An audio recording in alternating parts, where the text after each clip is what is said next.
by the sword, you die by the sword. I probably die in the vocal booth. What's good, players and pimps, hoes and simps and ladies? What's poppin'? It's your boy Zay, aka the baddest motherfucker walking, aka the Shogun. And welcome to my dojo. Make sure you double edge them swords so we can slice this video up. A few years ago, I thought that I had it all, and there was something missing from my life. So I ended things with the guy who treated me like a princess and would have been the best husband to me. And I started chasing this feeling that was never matched. That unexplained feeling that she could. The more that I stay in this space, I actually understand that guys don't believe that it's female nature. See, I was watching a podcast today, and there was this dude. His name is Noto Vice. He a body game. He one of these guys who preach body game. And there was another dude, and he was talking about how most guys don't actually believe in female nature. He gave this case in point. He said, because to believe that something is nature means that you believe that God made it intended for whatever creature to act in a certain way or to behave or whatever in a certain way. Nature means that it's out of your fucking control.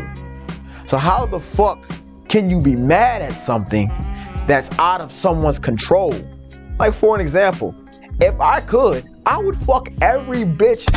No, I wouldn't say every bitch. I would fuck every bad bitch in the world. And I know most of you motherfuckers probably could. If you could, like if it was actually possible, you probably would too. Does that make you a bad person? Does that make you evil? Does that make you anything? Just like for an example, let's say you wanted to cheat on your girl. Even if you didn't, but you wanting to, does that make you a bad person because it's just in your nature to want to just procreate with so many different fucking women? Does that make you bad? No, it don't. And sex is not a bad thing. And I think we make it out to be a bad thing a lot of times because, for one, women can get it so easily. So it seems because it's so easy for them, we make it a bad thing. You know, now, of course, when you're an individual man and you're wanting to have a wife or something like that, you don't want no promiscuous ass woman, right? But most guys are just talking for every fucking woman. I don't got a problem with bitches being promiscuous, but a bitch ain't gonna be with me being promiscuous. You see what I'm saying? Cause if you out in these clubs and you shaking around, you doing your thing and you want to get laid, you're gonna have to get laid by one of them bitches who believe in being promiscuous. Duh! So I can understand you ain't getting laid, and you know what I'm saying, and bitches ain't being promiscuous for you, and you fucking mad. And I mean, shit. Then you gotta work on yourself. And this which brings me into my next point: hypergamy. What they are talking about in this video, because it's a lot to uncover. Hypergamy works on lazy men. It works on men who don't want to get their shit together. It works on men who don't want to learn shit to actually attract what they want to attract, whether that's women or whatever. It works on men who just think shit is just so simplified. It's simple, simp-minded, who think, oh, just buy her flowers and I'm just gonna call her every day, and that's simple shit. It works on those types of men. It works on men who don't want to get their health right, who don't want to get in the gym, who don't want to do this. It works on men who are lazy, no knowledge, none of that shit. Lazy men. That's who it works on. Just for the thumbnail. Because if you're a guy who has knowledge, wisdom, guidance, you're a fucking leader. Like, you have certain type of characteristics about you. You carry yourself a certain way. This shit can't really work on you. Why? Because more than likely, when you have those types of characteristics, most other guys don't have those types of characteristics. Supply and demand. There's a high demand for a certain type of man. Not the man with money and status and all that goofy shit. And I'm gonna get into that. Not that shit, but a man who really has, who has substance to him, who has a strong character, who follows something, who is to be followed. You know what I'm saying? Not a man that was settled for, who's just like every average man, that if she dumped your ass today, she can literally go out and find your fat, belly, bloated ass, ugly ass again if she wanted to. You see what I'm saying?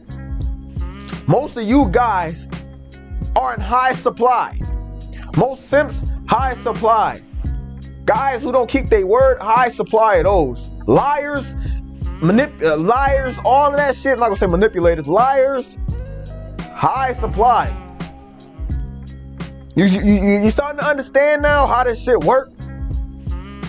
Now, this also brings me into my next thing. When it comes to that hypergamy shit, it's really more about what she values. Like a woman's hypergamy is not, hypergamy shouldn't be so centered towards just being a general statement of money, looks, and status most of the time, or just anything in general. Because when you're dealing with a certain type of woman and she not going for that money, look, status shit, and that's not what she values, you can have all the money, look, status you fucking want. She ain't gonna fuck with you. Especially if you want a certain type of quality of woman, she not gonna fuck with you. Why? Because you actually don't have no substance to you but money, looks, and status. If y'all see a lot of these guys who are like extremely attractive, got all that shit together, and they out there and they deal with like 9s and 10s, a lot of the times what you hear from them is like, these bitches up here, those 9s and 10s bitches up here is just not right for them, and they don't want them because they can't actually connect with them. Right? That's what you would be. Say you get that money, look, status shit, and then you dealing with a quality woman, you're gonna be a dude who ain't got none of this shit. That's what the equivalent of what you would be. And see, women don't just value money, looks, and status. Some women value a dude with a Big Johnson, right?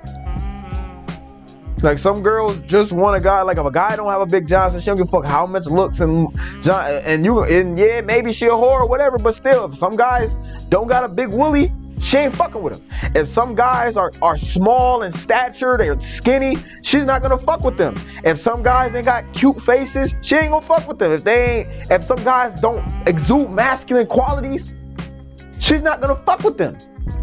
But it's all depending on what type of female you're dealing with. See, let me tell you guys something. I'm about to put y'all on some real fucking game right here. Yeah, you can get the money, looks, and status shit, right? But you have to understand, when you think and believe that hypergamy is basically strictly based off of money, looks, and status, right? When you believe that, you're only going to attract women who want a guy with money, looks, and status. Meaning you're going to be attracting worldly women. Worldly women do worldly fucking things, are worldly quality. Duh! I hope that shit did not go over none of you guys' head. Let me say it one more time. If you believe in money, looks, and status, you can only attract women who are looking for guys that have money, looks, and status. You cannot attract women who are you cannot attract women of substance, because you don't have any substance. You are what the fuck you attract. At the end of the day. At the end of the fucking day. And maybe she is talking about in this video, maybe it is hypergamy. He like, oh, it's hypergamy because the guy. No. Actually, no, fuck no, it ain't no fucking hypergamy. This is how I know these dudes is goofy as hell. And I'm not even about to let the goofy shit go on. It ain't no fucking hypergamy. This is what I just said in the fucking beginning. Most guys don't truly believe in female nature. It's in a woman's nature to get you to bow down to her and to throw away your whole shit and her conquer you. It's in her nature to do that. And it's supposed to be in your nature to never let that shit the fuck happen. Treating her like a princess, giving her everything she wants. Oh man, you know how many motherfuckers came in my inbox before, bro, before I just deleted my Instagram, saying, man, I did everything for her, man. And just didn't work out, man. I gave her my balls. I gave her my leg, my arm, and she still left with all of that shit. She ain't even give it back. You know how many dudes came to me saying that goofy shit, bruh? And when do men will realize that maybe bitches just don't want to be fucking treated like princesses? Maybe they don't want the fucking world and the stars and the moon. Maybe they don't want that. Maybe they just want a motherfucker who they can just follow. Maybe that's what the fuck they want. Maybe they don't just want you to kiss their ass and be a bitch for them. Now, there are some women like that, but more feminine women do not want that. And even some of the most masculine women, to an extent, don't want that. He think it's hypergamy. Ooh, it's hypergamy. Yeah, it's gonna kick in. Cause most of the time when a guy is treating a woman like a princess, he's compensating for whatever the fuck he's compensating for. Usually he's compensating for the fact that he's average and he's a lazy fuck, so he has to kiss her ass to hope to God that she don't see that he a piece of shit, so she leaves him. And when he does kiss her ass and keep kissing her ass, she starts to catch on like, why does this guy keep kissing my ass? I'm not even that good. Like, I'm not even all of that to be getting my ass kissed like that. God damn it. I'm not even all of that. And then she think, maybe I'm better than this guy. Maybe this guy is some shit, cause I just do shit and I just allow it. I bite at him and he don't do shit. He trying real hard to keep me. Bitches can sense when they over your level, or you know you not at their level. They can sense that shit just by the way you act towards them. This is why I say you can't put a bitch on a pedestal. They don't deserve to be up there, man. You should be on a pedestal.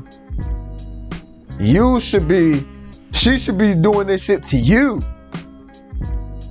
You should be damn near annoyed by her putting your ass on a pedestal so much. Like, why does this bitch keep putting me on a pedestal? Like, everything I say to this bitch, she do it. But as a man, you should understand polarity, which I'm not even about to get into, but polarity, what goes up goes down.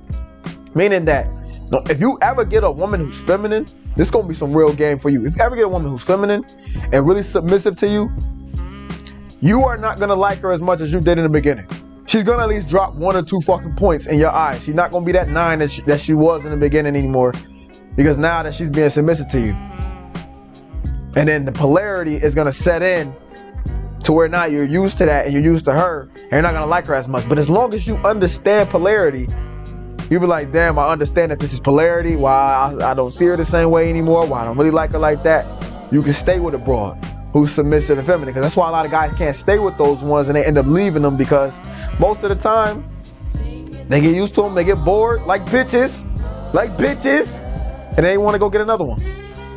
But I'm done yapping my mouth, fellas. I hope you got some great game for this. If you stay to the end, man, you the real MVP, man. I wish you guys nothing but wealth, health, happiness, and abundance, man. And if you guys don't know what to put in the comment section, make sure you guys put wealth, health, happiness, and abundance, man. And until next time, this your boy Zay, 2-time Edge, and I'm out. You live by the sword, you die by the sword. I probably die in the vocal booth, spitting.